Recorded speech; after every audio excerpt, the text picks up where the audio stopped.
I'm Jeff Utecht, and welcome back to another Eduro Learning and our 555 series of videos, where we give you 5 videos with 5 tips, tricks, or ideas in under 5 minutes. This video is going to focus on the 5 essential tools for the one-to-one student, or students who find themselves having a device that they take from class to class, or maybe there's a cart in every other class. And as we think about this, there are, I think, 5 things that we need to consider as educators to prepare kids for the new digital world they're about to enter into. Number 1, and this is something that when I work with schools and I work with teachers, the number 1 thing I find is the calendar. So my tip number 1 is find a calendar to sync across all of students' devices.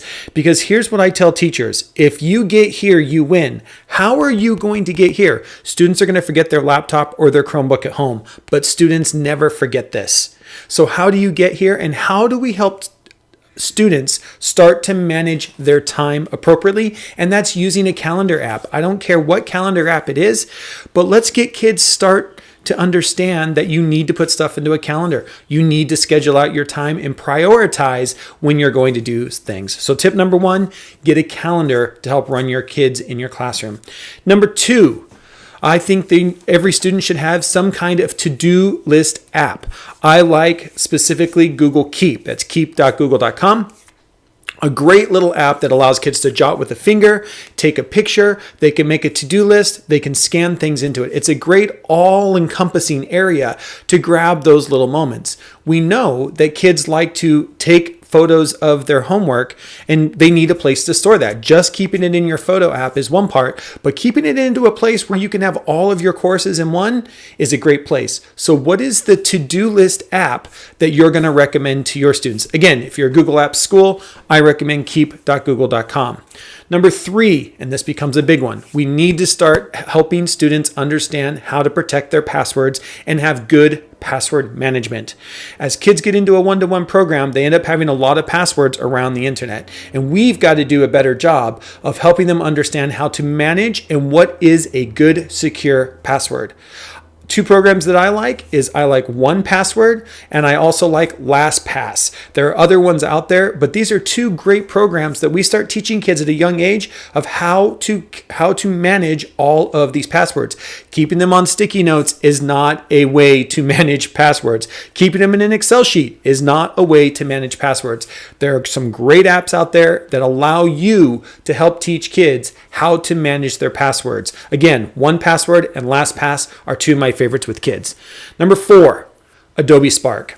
Right now, it's 2018 when I'm making this video. Adobe Spark, I think, is an essential for every student to have an account in their classroom. Besides just doing video, which I love the video, you can also do pages and post. It is beautiful, it is free, and it's available for now it's available for those under the age of 13. Just a great way to start having kids start to create some beautiful, beautiful websites. They can create some posts or papers, and of course, the all-important video, which this generation likes. So if there's one website I'd have every kid sign up at the beginning of the year, that's Adobe Spark, and you can get that at spark.adobe.com. And the last, it seems simple, but a lot of times I see that it gets overlooked on the list, especially as we start thinking about the new school year, is a set of earbuds. I want kids listening to videos. I want kids watching videos. I want kids interacting with podcasts and watching live streams. The reason why we give kids a device is so we can connect them to the world. And through a lot of that, for better or for worse, is becoming through audio and video. So I want to make sure every kid has a pair of earbuds. Now, that might mean that you need to bring earbuds and have a class set for kids that forget it. But when a kid needs to watch that video or wants to go listen to that interview, I want them to be able to have that at their access. So to me, that is a great tip. It's just make sure every kid has earbuds or get a class set as well. I hope you enjoyed this 555 video series. Again, this is 5 essential tools for the one-to-one student. You can find the rest of these over on our YouTube channel, on our Facebook page, and of course, on the Eduro Learning website. Until next time, have a great class.